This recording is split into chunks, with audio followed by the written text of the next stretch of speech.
has contributed to society. So this is called Black Inventions. I hope you enjoy it as much as I enjoy doing it.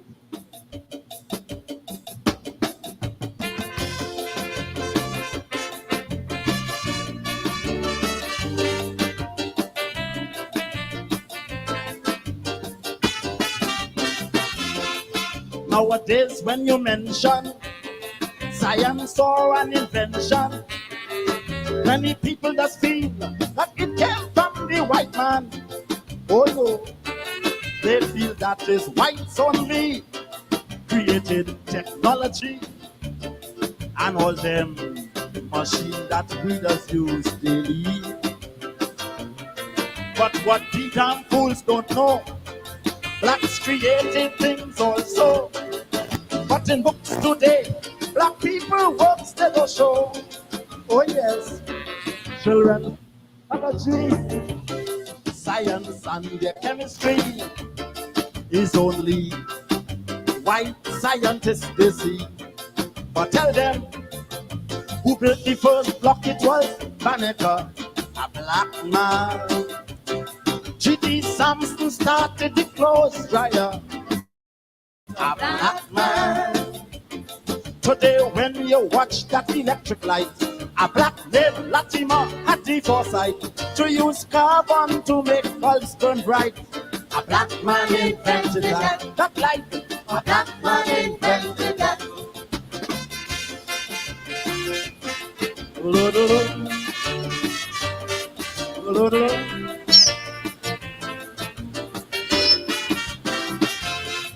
George Washington Carver revolutionized agriculture to produce more food for America.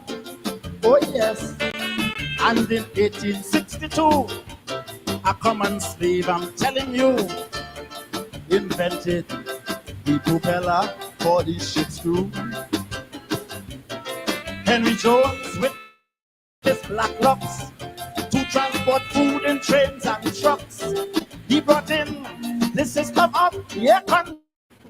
Oh yes, 1836, brother, a common slave, Henry Blair, gave the world what we call the corn harvester. And tell them the first successful heart operation, a black man. Daniel Williams, the egg beater by W. Johnson, an ex-black man. Elijah McCoy for lawn sprinklers. And today in all the machines and cars, he made cylinder lubricators. A black man invented. He pump in your car. A black man invented that.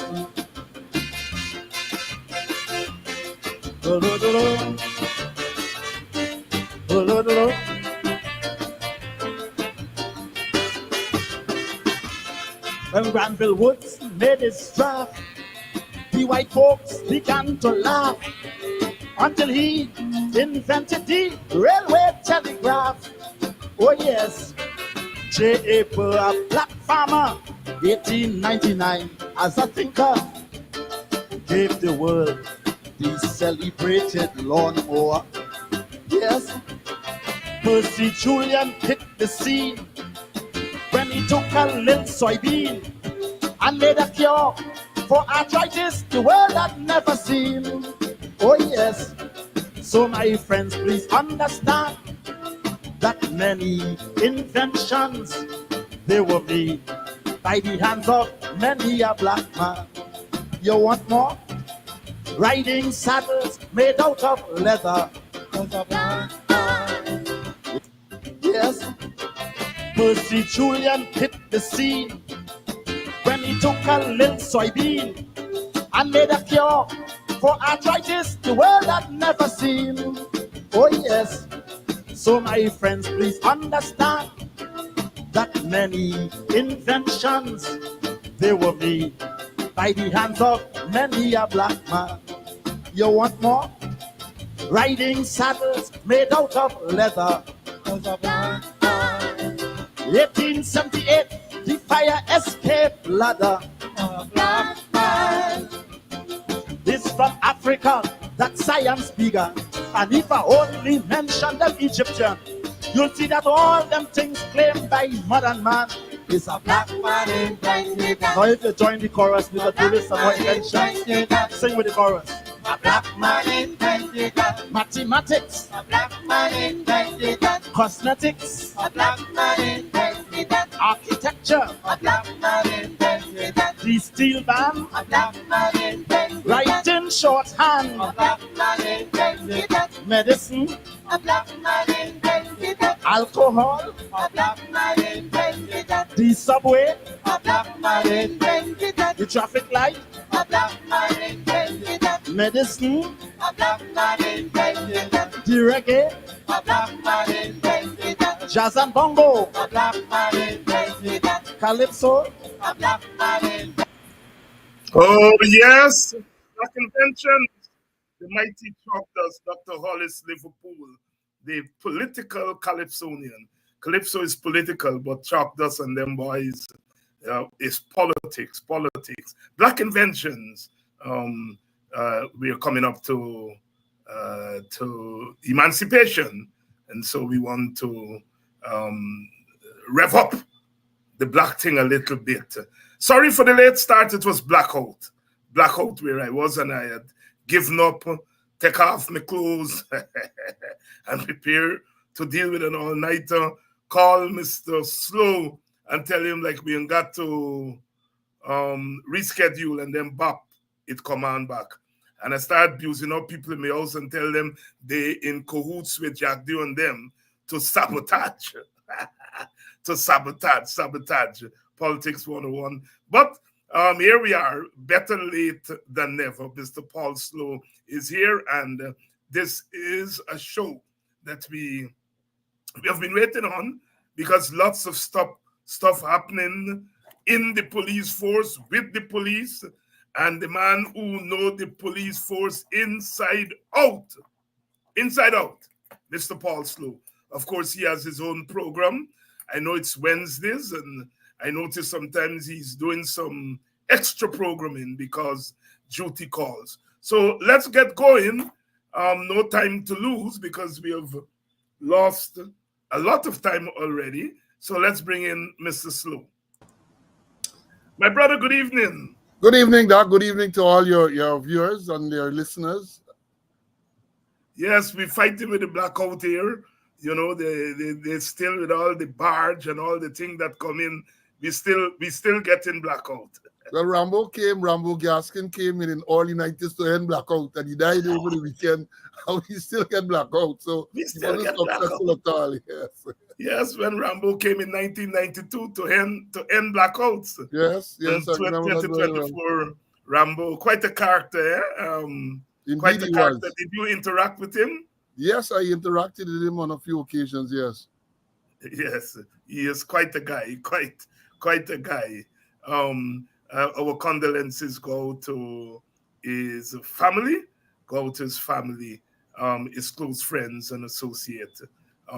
Rambo Gaskin, a character of all characters. Brother Slowe, where do we start? Now, I think the first thing that hit us was somebody, I don't know if you served with him, Mr. Brutus. There was something with money going into the credit union. Then the money was given back to him because apparently you couldn't put certain amount of money to the credit union.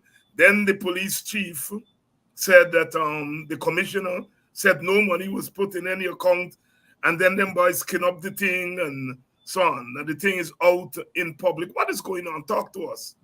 Well, in terms of the matter that you're referencing there, that started some time ago. And on this program, on the program that we have speaking out, we got the information about this attempt, what we call to launder $16.5 million through the police credit union. According to the information received, and the allegation is that the officer, Brutus, attempted to deposit. He actually deposited $16.5 million in the police credit union. He said that 15 million was for his account, and $1.5 million was to some interest on some loan which he did not have. And it based on the information, when this was done, the person who was in charge was not at the office at the time. When the person came to office and realized that this transaction was not above board, the money was returned to Brutus. Now, it is alleged that following that, the money being returned to him, and the receipts are there, the receipts are there, the documents are there to support this allegation. Then it is alleged that sometime shortly after, the acting commissioner, Clifton Aiken, called the ranks who had refused or who had returned the money to his office, and he berated them. And they were immediately removed from the police credit union. They were transferred to several places. And they attempted to cover the thing down, but we kept talking about it. And of course, the thing got more fuel and mileage. And then when it was sometime last week, I think it was, Dennis Shriball from the Demerara Waves, on the sidelines of a function of the Marriott, interviewed or attempted to question the acting commissioner, and he denied that any attempt was made to deposit any money. And he denied that an investigation had been launched. And the very next day, now after he did that, Dennis Shriball somehow got his hands on the evidence, that's the receipt and other documents, and he did an article. And then the next day, we heard that Brutus requested to go on annualized vacation leave, and therefore he was granted permission to go on annualized vacation leave to facilitate this investigation into, as they call it, financial impropriety. That is the background to this matter. But since then, we have heard, people would have seen so many more allegations being surfaced on social media. And, well, the vice president and others claim that SOCU, the Special Organized Crime Unit, a unit within the Guyana Police Force, is tasked with investigating this matter. And I have said today on the program Speaking Out, because it's now on Mondays and Wednesdays, and other people have said, including the Alliance for Change leader, Mr. Nigel Hughes, that the police cannot be relied on to do a credible investigation, and therefore we should have independent persons conducting this investigation, because it touches on very senior people in the allegation. Because I'm saying this, that if it is that this money was attempted to be laundered through the police credit union, and the man who is in charge of the force very shortly after, that is Aiken, called these ranks who prevented this illegality and berated them, he too has to be part of a target of the investigation, because obviously he's complicit either in the actual money laundering or in an attempt to cover up the misdeed. And having regards to the statement he made to the public, which is there for all to see, to say that no attempt was made to deposit this money, and then to say that no investigation had been going on. And then the very next day, the whole country and perhaps the whole world learned that yes, money was attempted to be deposited, and yes, an investigation had been launched. That renders him unfit to continue during this course of the investigation, and he should go on leave to facilitate the investigation.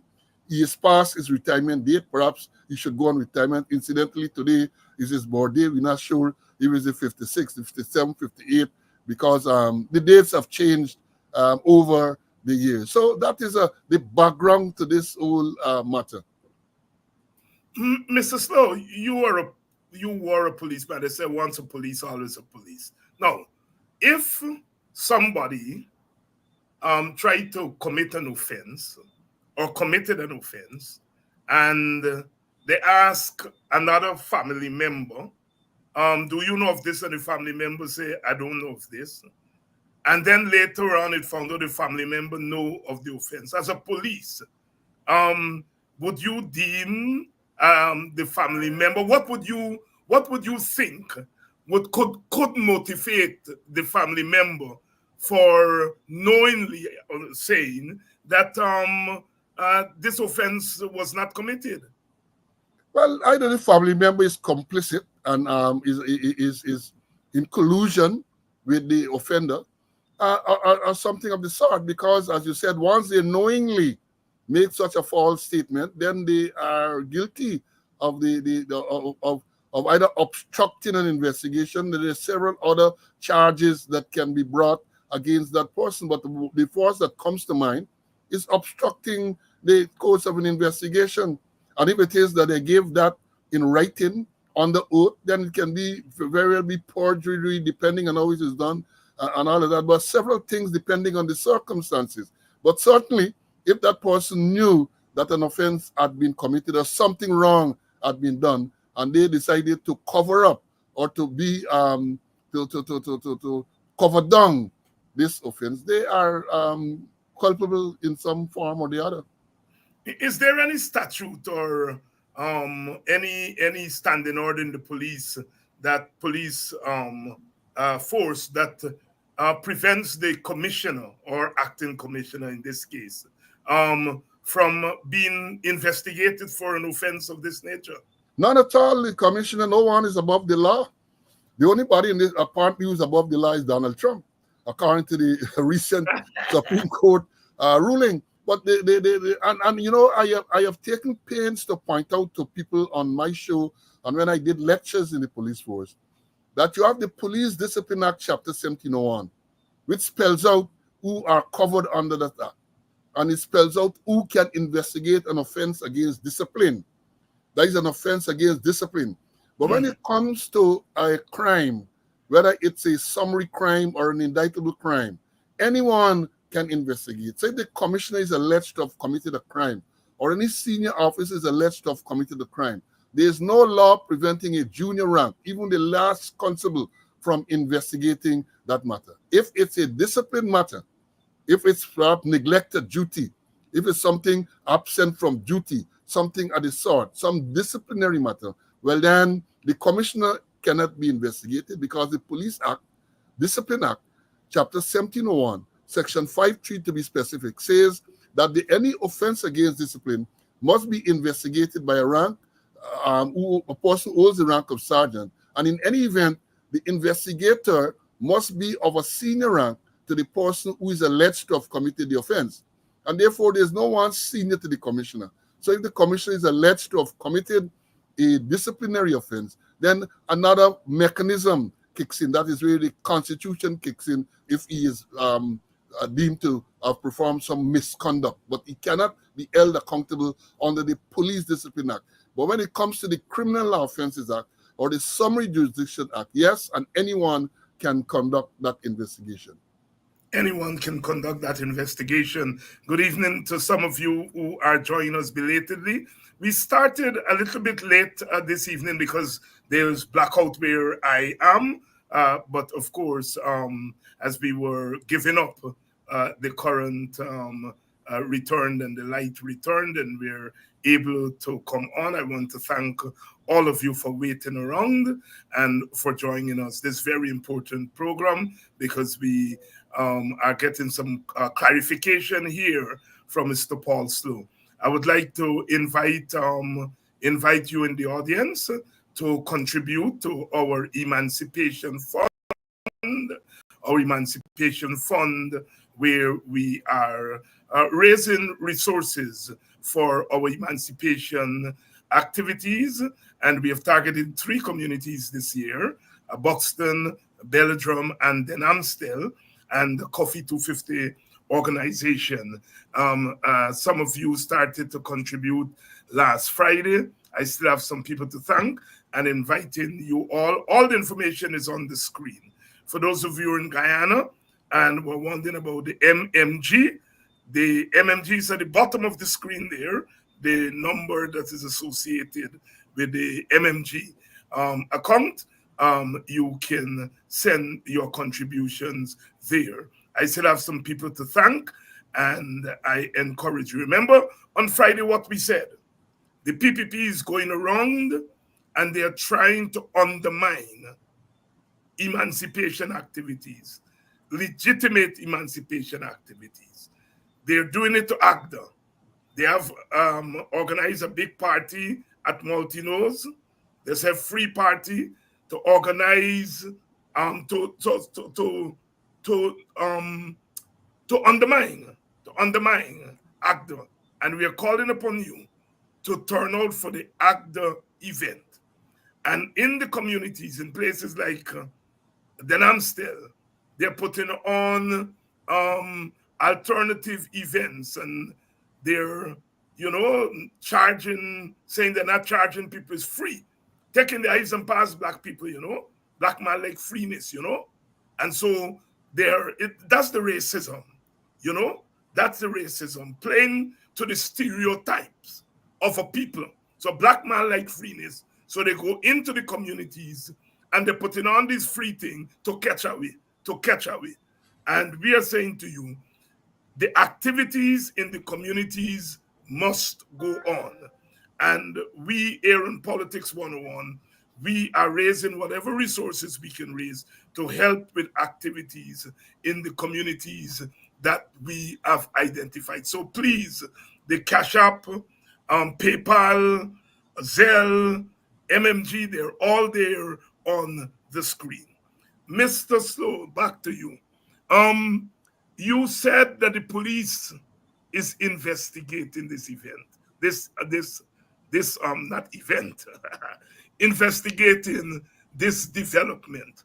Now, the story about police investigating police, it's one that you have given a lot of coverage to. You have talked about it on this program.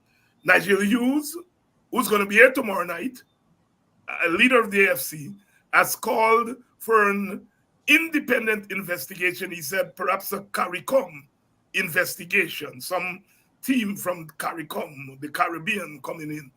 Just before coming on air tonight, the Georgetown Chamber of Commerce, would you believe this, Mr. Slowe? The Georgetown Chamber of Commerce is saying it doesn't have any confidence in the police investigating the police in this matter. So it looks as though your work is paying some dividends.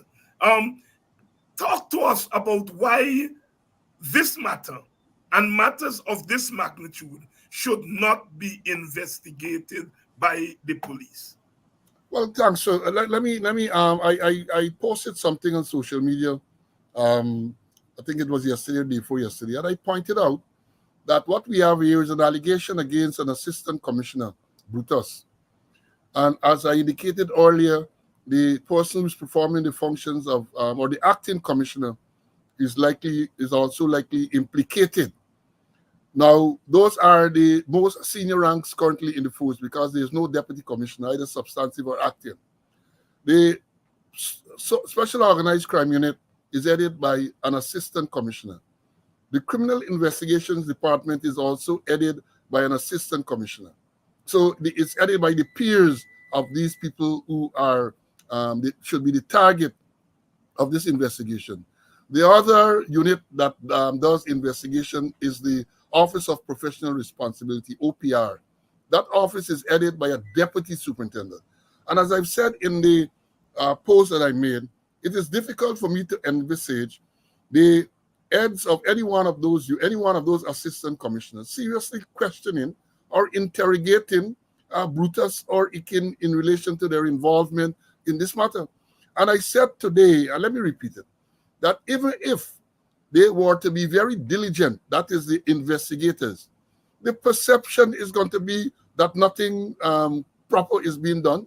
So you want to avoid that perception of people covering up for each other. Mr. Hughes talked about CARICOM, and I said that I have no confidence in them having regards to what transpired during the allegation by Sergeant Boscom, where he alleged that monies were paid to the head of the Major Crimes Unit of the Guyana Police Force to cover up the Paper Shards murder. That was an allegation made. Following a lot of statements and outrage, the government, the president, they asked the regional security system, which to my knowledge has no capability and capacity to investigate crimes. They're a response agency. Anyhow, they came to oversee or to review the investigation that was done. And they left saying, that is what was reported, that they were confident that the Guyana police force can properly investigate this matter. And what caused me to make the comments and to say that I have no confidence in them, because they arrived at this conclusion without ever speaking to the one who made the allegation. Now, you came to Guyana, a man is alleging, making a serious allegation that a senior police officer received $30 million to cover up a murder, what we call an execution-style murder. This man was shot, was gunned down in front of Palm Court in Main Street, a mere 100 or so yards from the official residence of the president. And you came to investigate. You did not speak with the person who is making the allegation, and you came to the conclusion that the police force, Guyana police force, can do a proper investigation. So I have said that with all the investigations and all the allegations, including the Slowe, if you really want a proper investigation, send for independent people, perhaps ask the FBI. The government has been saying that they have a good relationship with the US. Well, then ask the US to conduct, the FBI to conduct, ask people from Scotland Yard in the United Kingdom to conduct, ask the mounted police, Canadian mounted police to conduct. And I believe that once that is done, then people are going to have confidence in whatever the outcome is. But to ask a unit from the Guyana police force to investigate these senior people, I mean, I believe that if they were junior persons, that maybe, yes, they might do a proper investigation. But when you're talking about an investigation that touches on, or is likely to touch on the most senior man in the force, and the man who was de facto the second most senior, I don't have any confidence that any unit in the police force or in Guyana can properly investigate such a matter. And there you have it. Mr. Slowe is saying that he doesn't have confidence in the regional security system. That was the RSS, right? That came. Yeah. Yes, the RSS. The RSS. And he is saying, let us go wider than that. Let us bring in the Scotland Yard or the FBI or some one of those groups that are far away from the issue. Let's bring them in. Mr. Slowe, is there any precedents where we have brought in, on matters of this nature, we've brought in the Scotland Yard and the FBI and so on? I'm not sure about the Scotland Yard and FBI and all of those, but I remember some years back when the allegation was made against Commissioner Henry Green, and rape allegation was made against Commissioner Henry Green. They had overseas, I think from Jamaica, it might be somebody came to assist the local police with the investigation. And people were satisfied with that because following the investigation, a charge was recommended against the then Commissioner Green. He moved to the High Court, and Justice Chan called on the DPP to show cause why this matter should not be squashed. And the matter was eventually discontinued. You know, a lot of legal arguments and so on. But that is the only precedent I can recall. But then let me say this. There has never been, as far as I know, any serious allegation of financial or other impropriety apart from the Green incident involving the top people in the force. So it's an unprecedented allegation, serious allegation, and therefore perhaps you need to have unprecedented measures to make sure that it is properly investigated. Unprecedented. Mr. Slowe, you must have been hearing things since they said the investigation is to begin or has begun. Have you been hearing anything? Is there any movement? Nothing. We have not heard anything. All that we have been seeing is more revelations, more accusations. Even on Tuesday or Wednesday last, the Minister of Home Affairs, calling out the police for corruption and unprofessional behavior. The minister calling out the police. So we have not heard anything further about the investigation, who is investigating, apart from what Vice President Jagdeo said last Thursday, that Soku is capable of doing the investigation. But we have not heard anything further. We don't know if the targets were questioned. We don't know what has happened. We don't know. There's a blackout on what is going on in this matter. And do you smell something? Well, to the high heavens, because as I've said, As I've said, we don't know who, because again, the unit that they say is investigating is headed by an assistant commissioner, the same rank as the man who is alleged to be involved in this, the same rank. And then only today, yes, I was reading something about talking about the close relationship between the head of SOCU and this man who is the main target, Brutus. That's close personal relationship. Something was there with photographs and so on and so on. So we haven't heard anything, and I smell at the end of the day they're gonna jump around and come and well, perhaps you wouldn't even hear anything further about the investigation. Let's go back to the December crash of the helicopter 6 months, 7 months ago. Nothing. You're not hearing anything. In March of this year, a police sergeant was shot and killed, they say, by a colleague of his. They call it friendly fire. March of this year. The man, they said, the constable who did the shooting was put under close arrest. And today, July, you haven't heard anything further? So I have no confidence that we are going to hear anything if they bring out some propaganda and say it is continuing or something of the sort, and they will try to sweep it under the carpet. That is my view. Mr. Slowe, let me ask you to now put on your analytical hat, because again, you're obviously what we call a police. You've always made that very clear, whenever you're dealing with police issues. And I always bear that in mind whenever I'm interviewing you, because you're not somebody who's going to criticize the police for the sake of criticism. You're not going to, you're not the type who will want to get back at your colleagues and so on. And so therefore, that is why I value your insight, your analysis when it comes to police issues, because you bring to bear institutional knowledge, you bring to bear an impartiality, and you also bring to bear a fidelity to the force. And I want to ask you this: when you see the issue that we have been talking about this evening, when you recounted a couple of other issues there, over the last 4 years, there have been a slew of scandals in the police force.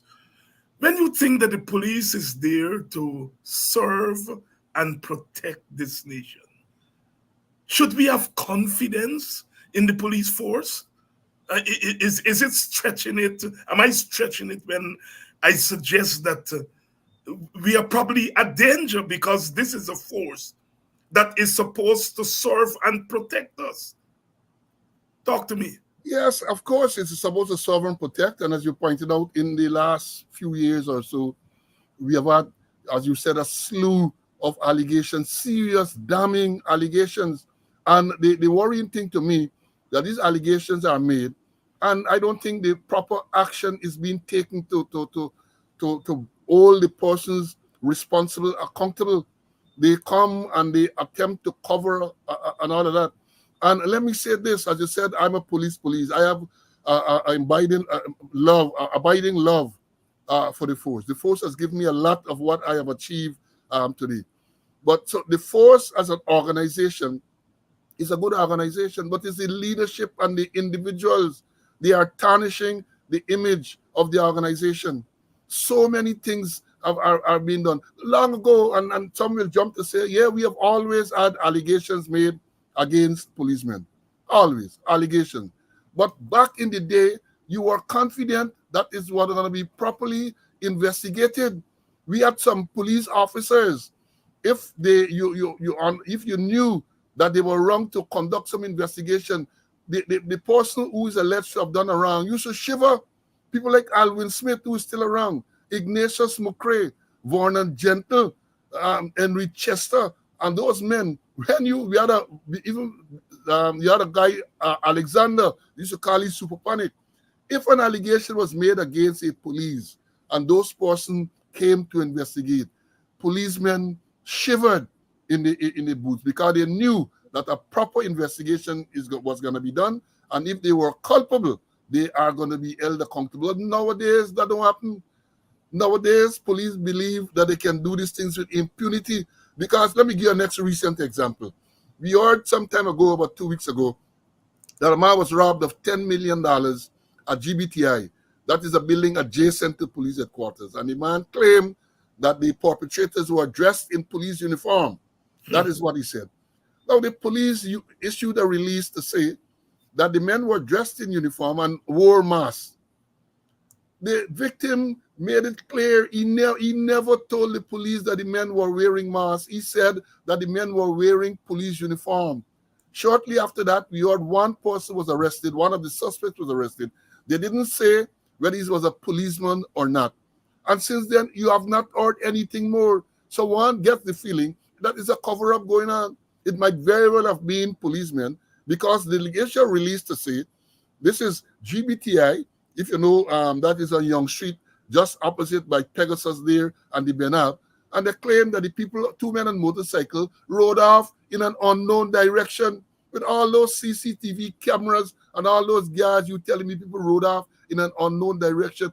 These are the types of things that cause people not to believe and not to have confidence in the in the police force, right? You're gonna always have, let's make this clear, you're gonna always have bad eggs in any organization. You're gonna always have that. But when they are found out, it's how the system deals with them that is gonna determine how much people believe you're credible or not. I made the point today on my program that you have good policemen, because let's look at the recently a policeman was arrested on the East Bank with marijuana, 9-point-something kilogram of marijuana. Police arrested him. Then you had the two GDF senior NCOs, police arrested him. So a lot of policemen, a lot of people are charged, police are arresting them. So you have good people, because if all the ranks were bad as some people want to believe, then those men would have never been arrested. People that just say, well, he's a colleague, well, he's a man in uniform, a fellow joint service, let them go. But you have good men. But the issue is with the leadership. You get poor leadership, and therefore what happens? Because again, when you get the most senior man seems to be implicated, Brutus, an assistant commissioner, seem to be implicated. You remember not so long ago, a couple of weeks ago, it was revealed that they had applied for some sandpit along the Linden Suicide Highway, and the vice president said on his program, no, permission was not going to be granted. Allegation that a police officer bought a prime property in Georgetown for $50-something million cash. These things are there, and these things need to be investigated. They need to be investigated. And I've said it shows when you have senior officers involved in business, as they were attempting, or they are involved in with the sandpit and all that, they cannot give their all to service and protection, which is the motto of the force. Because if you have these $1 million interests and business, how can you give everything that you should give? And it's a conflict. But how can you give your all to the citizens of this country to ensure that they are properly protected? You can't. You can't. You can't. Mr. Slowe, let's go quickly to Mr.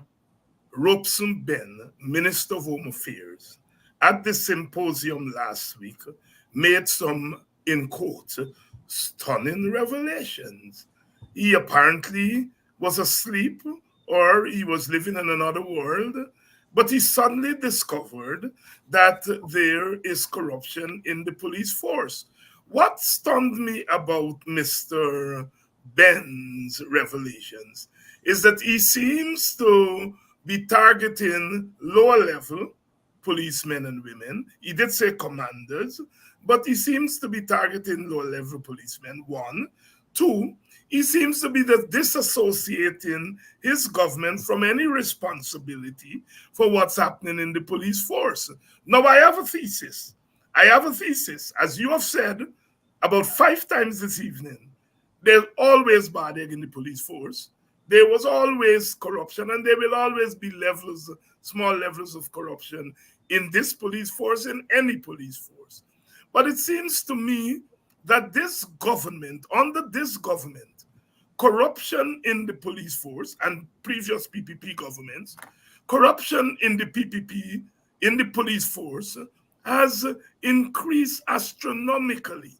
So one could conclude, I think with some confidence, that there is a relationship between the way the police force, the government has dealt with the leadership of the police force in terms of political loyalty, in terms of political interference, that in a sense, it has turned a blind eye to what is happening in the force in terms of corruption. It's my thesis. You are the expert. Talk to me. Well, I support that thesis fully. And coming back to Minister Ben, I have to make the point today. He come across to me like Rip Van Winkle. He had just woken up after a long sleep. And then I have the statement here from, something from the thing, because at the symposium, they said Mosun Ben called out the guy in the police force over questionable accounting. He called them out over questionable accounting practices, bribery and corruption, and vowed to conduct audits and investigation into the alleged malpractices. Now, let me say this for your viewers who might not know. The police force is not a self-accounting agency. The Ministry of Home Affairs, the PS Ministry of Home Affairs, is the accounting officer for the Guyana Police Force. Let me repeat that. The Permanent Secretary, Ministry of Home Affairs, is the accounting officer. So anything to do with accounts, anything to do with spending, right, has to have the approval of the ministry. So all of these things, when you look at the allegations made by the U.S. Treasury Department against the PS who was under Minister Ben, for Minister Ben now to come to talk about questionable accounting practices, bribery and corruption, the thing been right under his nose, according to the Americans. It was right under his nose. So that is why I have to say that perhaps he's Rip Van Winkle. He just woke up. And I, as I said, I support the theory. And anybody, I think if you are research oriented, you're going to research, you can see that from 2015 to 2020, during the coalition administration, there was a marked decline in these unprofessional things, right? The extrajudicial killing, policemen thing, because I think they knew that the atmosphere was not one that was conducive to that type of thing. I believe now, people believe that, well, and policemen know what's going on, Policemen are there and they know who doing illegal activities. And as we say, monkey see, monkey do. So you see the big ones are taking, look at all the allegations about these contracts, millions and hundreds of millions of dollars. You think the police officers, the senior ones in particular, don't know what is going on? They know. And therefore, I am of the view that they use that to approach these people to get concessions. Police officers getting contracts and all these things. Clearly, look, minister talking about procurement things and so on. The allegation is that the same man who is being investigated, he established a company, and I have the document here, in sometime like June last year. His wife established a company too, and they are supplying items, millions, hundreds of millions of dollars in items to the police force. And that must be a conflict of interest. You want to tell me that the minister and the permanent secretary and all of those people have to sign off on these accounts are not aware that you're paying tens of millions, hundreds of millions to people who are in a conflict? Look, man, they got to tell that to the Marines. I'm not going to believe that. I believe that no. But now that these things, as we said, skinning up, Ben feel that he should run for cover. And again, he made all other statements. He's not known to make, in my estimation, statements that are very coherent and sensible. He talks a lot of, I think, one time he tell people, if you have an illegal firearm, put it in a bag and throw it in the compound. And then he goes to a fire scene and he berating the chief fire people to tell them they must put the hose to the source of the fire. And then he comes down to tell people wearing of jewelry, and he making all sorts of statements. And I said today that having regards to the statement he made about wearing jewelry, at the very night, the president came out to say, well, basically nothing is wrong with that. It's a self-expression. The president threw he under the bus. And if he had any decency at all, he would have done the honorable thing and decide to chuck and to go. But he's going to be there. He's going to be there and continue to blunder. But all of these things that he call out the police force on, he is indicting himself because he is the Minister of Home Affairs. And if these things are going on in an agency below you, what are you doing? They might complaining that he making requests to police, senior police, and they're not complying with the request and all of that. The man is complaining about that publicly. It means, therefore, that he is useless. He serves no useful purpose. And the best thing for him to do is either be replaced, which I don't think he would be, or to resign and go your way if you can't do the job. Resign and go your way if you can't do the job. Minister Robeson Ben, waking up from his slumber to discover there is corruption in the police force. And more than that, he makes no connection between the government and what is happening. Mr. Paul Slowe here tonight, as usual, laying it out for us, I have a couple of people to thank for making your contribution to our Emancipation Fund. I would like to thank Raymond. I would like to thank Lynette. I would like to thank Marcel for their contributions. I would like to thank Keith. I would like to thank Dwaylen for their contribution. There's still a couple of people that I have to thank. Of course, we're talking about our Emancipation Fund, in which we are raising resources to help groups in the communities. We have identified 3 communities: Buxton, Denhamstel, and Belladrum on the west coast of Berbice, that we want to make contributions to. So please make your contribution so that we can make the contribution on your behalf to the emancipation activities in the communities. Mr. Slowe,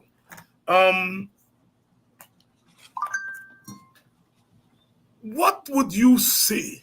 What would you say if one were to ask, how do we turn this around? People have been asking me that problem. Asking me that question. People have been asking me that question. And as a political person, the answer that I can give is a political answer, that whenever this government changes, the new government will have to do a total overhaul of the police force. And I'm coming at it from politics, not from a policing standpoint. But I want to get your take from a police. We seem to have reached a very low point in the police force. And I keep saying that because the police force is not an ordinary institution. It's part of the coercive arm of the state. It is the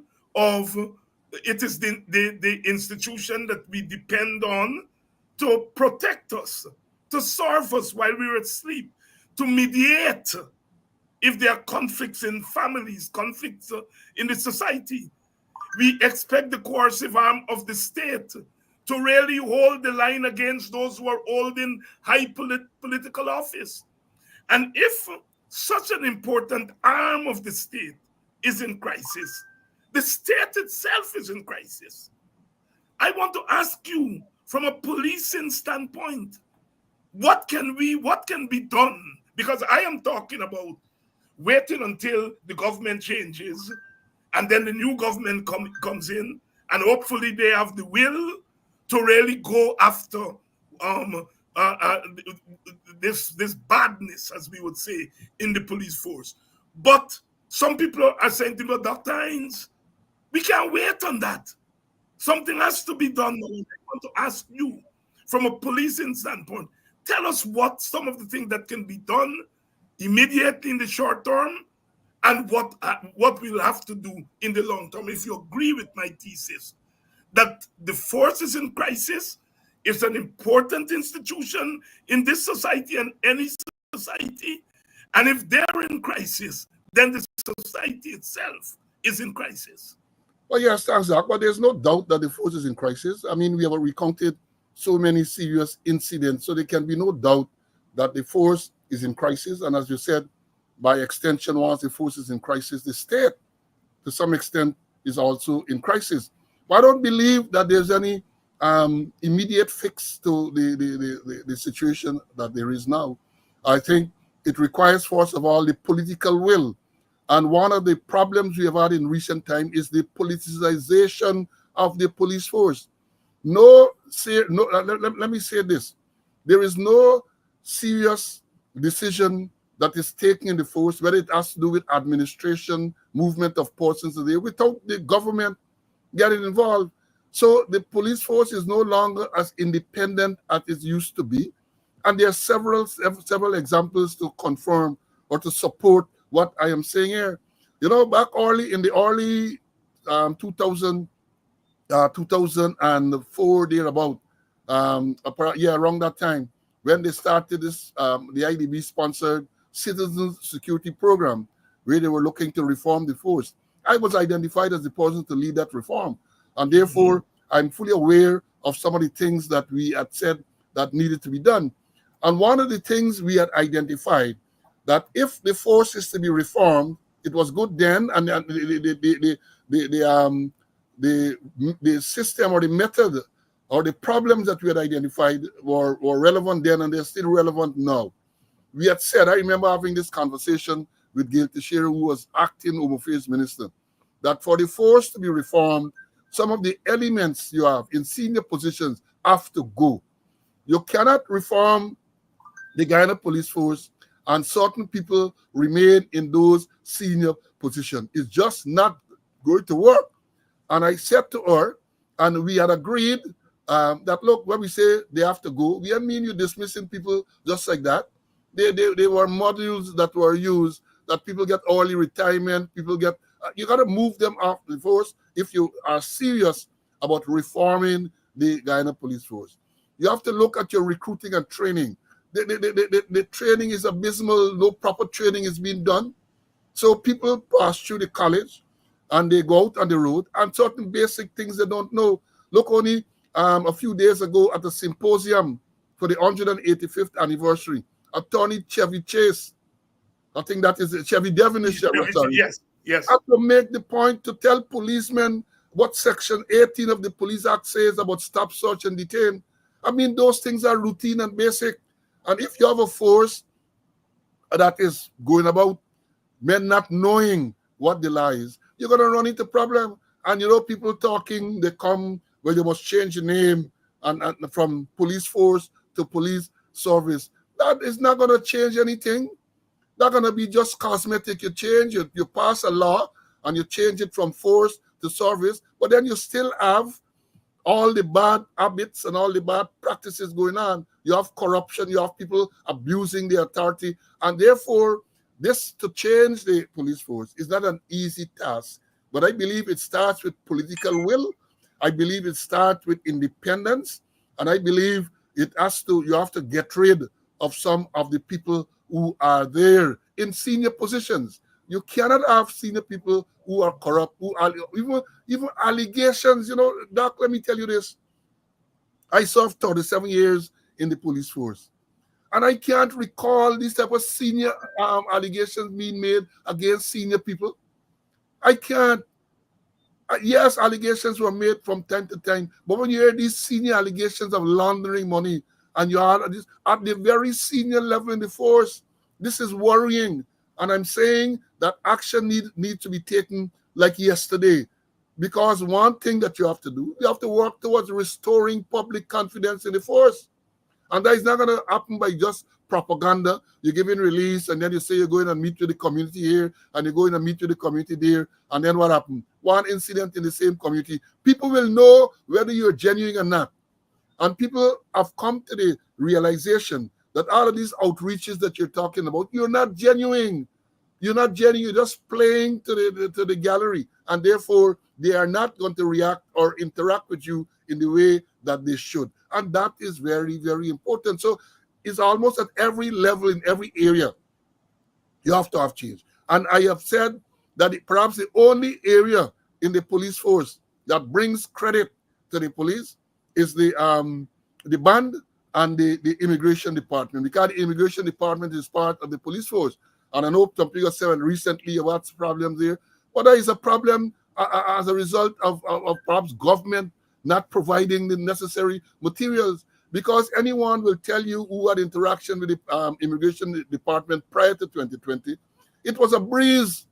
You would go in there and you got your passport within 1 week. You don't need to talk to anybody. You hadn't to ask to bribe anybody. But when you hear now that hundreds and hundreds of persons are there from very early in the morning, I had the experience last year, March.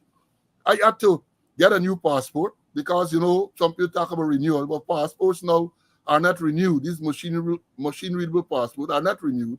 So even if you get a passport and you never use it, when you go back, there's a new passport you have to get, new number and all of that. So my passport was approaching the expiry date, and I went in there. I told myself that I'm going to go early morning because I don't like ask favors. I have said to people, nobody will remind me, will be given the cost to remind me that I'm no longer a senior police officer. I don't show no weight because I have no weight now. So I went there about 7 o'clock in the morning. I got a surprise of my life. The whole place is packed already. Was jam-packed at 7 o'clock in the morning. Jam-packed at 7 o'clock in the morning, and I wanted to know how it got to that stage. So I'm saying that the immigration department are perhaps one of the most efficient departments of the force. We know the band. The band is there, and they're involved in actual policing. They do well. But I can't think about any other department that brings credit to the police force on a consistent basis. None at all. And that is worrying. And they're not doing anything to fix it. Because I don't know what the problem is at the passport office, but I would suspect it has to do with the number of passports available to be issued to people. And it is worrying that you have retrogressed to this stage. I'm just using that to tell you that is almost every area in the police force you have problems. Look, we have seen tapes. I have shown them on my show up till last week. We'll stop a man. They want to search him. And the man quite rightly asking him, what is the reason for this search? What is the reason? They can't give the man a reason. They're using the bullying or the police work. What is police work? Police work, you have to work within the confines of the law. And I used to tell people when I lectured that in many occasions, you might find that the law is too restrictive, but you can't break the law to enforce the law. The law is what it is. And therefore, you might be able to lobby and canvass for a change, but you can't break the law to enforce the law. And that is part of the problem in every area. I speak often about traffic because I was traffic chief. Many people know on 2 occasions in this country, perhaps unique, 2 occasions. And breathalyzer test, speed gun. I made the point, and I was telling someone that was a function on Saturday night, that the policemen are not adequately trained to use the speed gun and to use the breathalyzer test. They're not trained to give the evidence. And what disappoints me is that around 2009, before I left the force, when I was there, this breathalyzer thing came in around that time. The law came in around that time. And I sat down with some officers and drafted what we call standing operation procedures of how to operate these things, how to give the evidence in court and all of that. And to see now that when people go to court, they can't give the evidence because the ranks are not being properly trained. And training is key and critical to any institution, especially in law enforcement, where you're dealing with the law.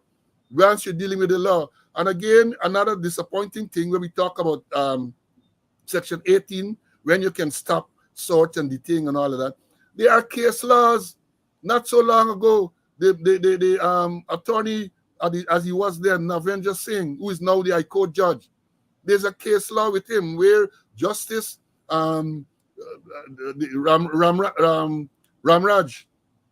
right, ruled on the thing to say under what circumstances a police can stop and search. And these things are there to use as study guides, but apparently they are not using them.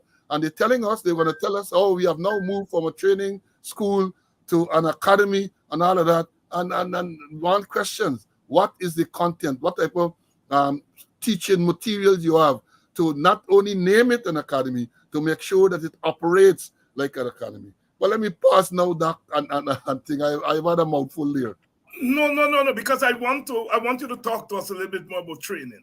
Because I associate the term training and police.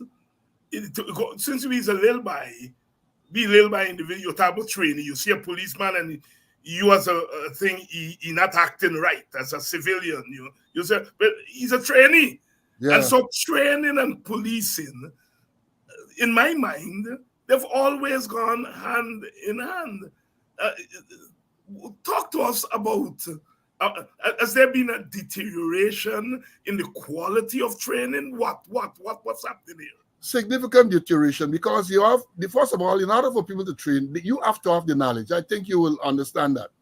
If you are going to be there to instruct or to train people, you have to know. And the problem is, a lot of the people don't know. And the other thing too is that if you're going to train, you have to be invested in that. You have to like it, right? That doesn't happen in many cases. You're transferred to the training institution because you're outside. They believe you know a little. And many times they don't take into consideration the fact that a man might know good policing. He might be a good policeman, you know the law, you know to make out charges and so on. But sometimes he can't train people. He doesn't have the command of the language, he doesn't have the facility to train. It's a different thing altogether, as you would very well know. And therefore, you have a situation where a lot of people who are involved in training themselves don't know what is going on. And I don't intend to knock anybody. I'm telling you as it is. You have the person in charge of training now in the Guyana Police Force. Has no background in training, none whatsoever. You have the second in command of the training institution. And again, I have nothing against these people because they didn't put themselves there, but just go to show how the organization is failing. So you have the person in charge, you have the second in command of training, and they don't have any background in training. So what are you talking about? What are we talking about? My colleague, and speaking out, Mr. Conway, is perhaps one of the more qualified police trainers in the country. He remains out today like today, the most qualified. And he has been identifying these things that when you lack training, so a person spends, when I was a recruit, 6 months in training. I joined the force on the 1st of March, 1974, and I came out of training school on the 1st of September, 1974, 6 months. Rigorous training. You have to know all your definitions and so. So when you talk about larceny, what is larceny? You have to be able to know the definition. And 1974, I learned the definition for larceny, and I can't ever forget it because it tells you a larceny is when a person steals without claim of right, made in good faith, takes and carries away anything which is capable of being stolen, and with the intention at the time of taking to permanently deprive the owner thereof. And there are many, many elements. You used to break it down. What is taking? What is carries away? What is something claim of right? What is something of value? So that when you go out there and you encounter the case of larceny, very simple larceny and all that, you can do that. Things like robbery. And it annoys me when you see the police unit and policemen talking about robbery, tell you about a building, people rob a building. You cannot rob a building. You cannot rob a building. And they will tell you this building was robbed and all these other things. Check the law. And the problem is they say these things believing that they are right. Believing. And then when we pointed out, they vex with we because we are pointing out that you cannot rob a building. I mean, the people, I don't necessarily criticize the people, the media for that. But when these releases are coming from the police, when they're coming from the police and people believe, well, these things are authentic and this must be right. And they are wrong. They are wrong all over. And that is the problem. They don't have the knowledge. And it is even worse now because what you have now, long ago we had the public relations department, which was headed by experienced policemen. They weren't journalists, but they were experienced people and they knew what to write and so on. But they civilianized the thing now. They brought in civilians and they are giving releases. And the releases are so nonsensical in some stages. And again, it affects the whole image of the force. I have colleagues, I have worked all around the Caribbean and farther afield. And I have colleagues who will call me to ask, what really going on is what these people talking about. What are these people talking about? Because people know, people see these things that people recognize right away that they are wrong. People recognize right away that they are wrong. And then it's how they judge or how they assess the Guyana police. But training is very, very important. Very important training. And when you train, you spend 6 months in training school, you train back in the day, you go out, you have to come in for final training because what happens is that when you join the force, you join as a probationer. as a probationer for 2 years. And you have to conduct yourself in a certain manner in 2 years to determine whether you are fit to continue as a policeman. Because after the probationary period, if you had bad conduct, you were gotten rid of. The law provides for that. You were gotten rid of. So it's training and retraining. Retraining and retraining. You have to have lots and lots of training at all levels, senior levels, intermediate levels, the constables, people doing patrol, people doing traffic. You have to have proper and continuous training. You have to have people who know. And I recommended some time ago, and Anna Lewis that started, that when we talk about training, you cannot rely on only the policemen to train. You have wealth of experience outside, ex-policemen, ex-detective, ex-traffic rank, some top quality investigators, second to none in Guyana and the Caribbean. You can tap into that resource that you have there. You can tap into it. But not me, because I am personal and grata. Back in the day, I used to do a lot of training. Even when I retired, they used to call me to do lectures and so on, and I would readily accept. But now people like me and Mr. Conway with all the experience, they don't want to hear from us, they don't want to see us. But there are others out there with a lot of knowledge that they can tap into. So all of that needs to be factored in. All of that needs to be factored in. And as I've said, one of the major things, the government got to take the hand out of the police force. There's no major decision, even who to be charged and not to be charged, government getting involved. And even when they're not directly involved, policemen know that is what the government wants, and they do that. And we got to understand that. That is how the power continuum works. Because in many cases, you as a senior person don't have to tell the junior man to do something, but he believes that is what is going to please the boss. So that is what he does. And that is a big part of the problem, a major part of the problem. And policemen will tell you all the time, even senior ones, they can't function because if you hold somebody, some phone call is going to come and you got to release the post. And I asked what happened, because perhaps I was different. When I was a commander, nobody calls me to tell me things like that, to instruct me to the one man who attempted to do it, the famous phrase Ranal Gadraj, and everybody know what happened then. Ranal Gadraj and the same President Jagdeo attempted to give me instructions to do something which wasn't proper, and I stood up to them. And of course, I suffered. I remained an assistant commissioner for 11 years because of them. I don't mind. I did what was the correct thing, and I don't care who it is. And people got to stand up and do what is the correct thing. But the only way you can do that is because you have to first acquire the knowledge. You have to know what is the correct thing. And once you know what is the correct thing, you do the correct thing regardless of who the person is. Mr. Paul Slowe, always a font of knowledge, always analysis, and I'm always amazed at your command of the intricacies, the ins and the outs, and the institutional knowledge that you bring to bear on our understanding of the police force. Always very important to have you weigh in on these matters. Is there anything that you would want to leave with us? Something that you might have wanted to comment on or to say that I didn't ask? Doc, I had good training, and again, it comes right back to training. I was fortunate to attend the FBI Academy training. I was fortunate to attend the Police Staff College in the United Kingdom. I was fortunate to go on several overseas programs and local programs as well. And one of the top courses for senior police officers in the Commonwealth was the program at Bramshill in the United Kingdom, Police Staff College for senior officers. They prepared you for very senior positions in the force. And the last person to have attended from Guyana such a program was in 1994. 1994, the last person attended, and that person was me.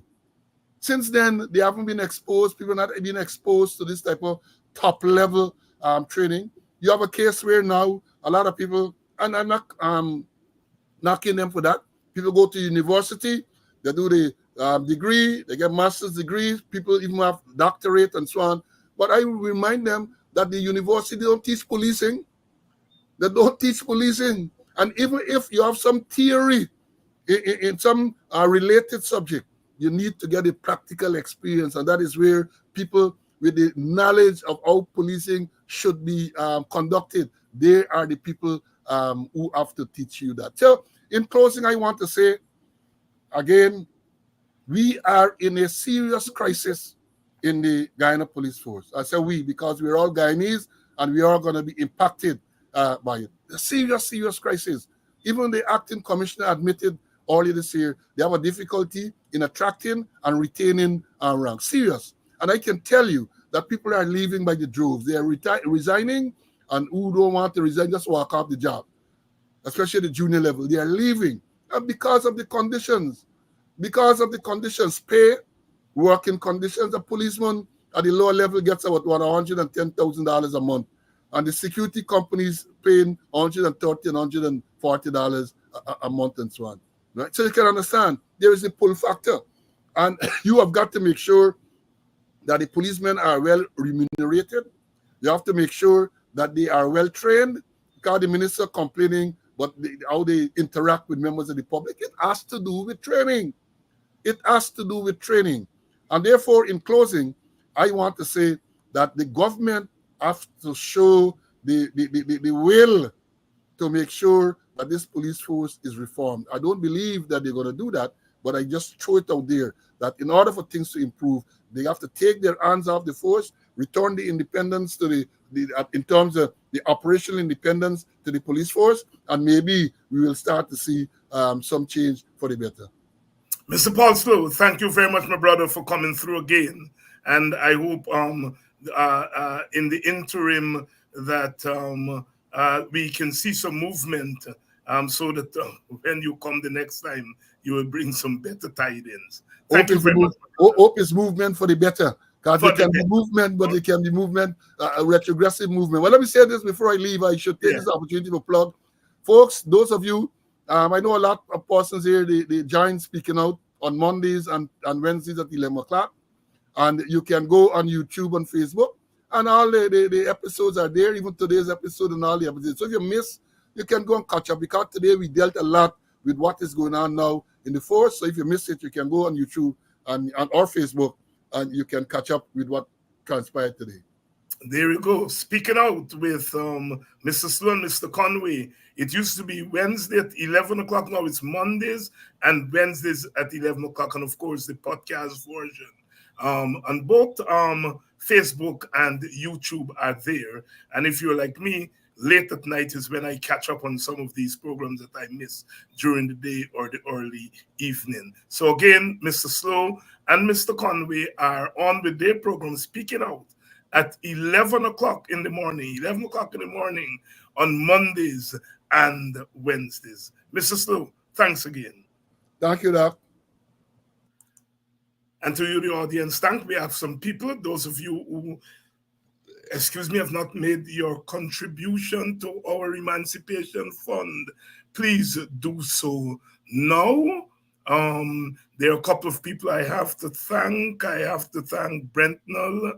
I have to thank Edward. I have to thank Audrey for making your recent contributions. All the information is on the screen there. The Cash App information, PayPal, MMG, the information, MMG scrolling down at the bottom there, and of course Zelle. Please make your contribution so that we can help our communities celebrate, observe emancipation this year, and that the attempt by the government to undermine and take over some of those events will not be successful, So please make your contribution to our Politics 101 Emancipation Fund. Tomorrow night, Nigel Hughes is going to be here. First appearance on Politics 101 since he was elected leader of the AFC. Lots to talk about with Nigel. So I expect to see you all bright and early tomorrow evening. Bright and early tomorrow evening for another edition of Politics 101, where it's always happening. It's always happening here.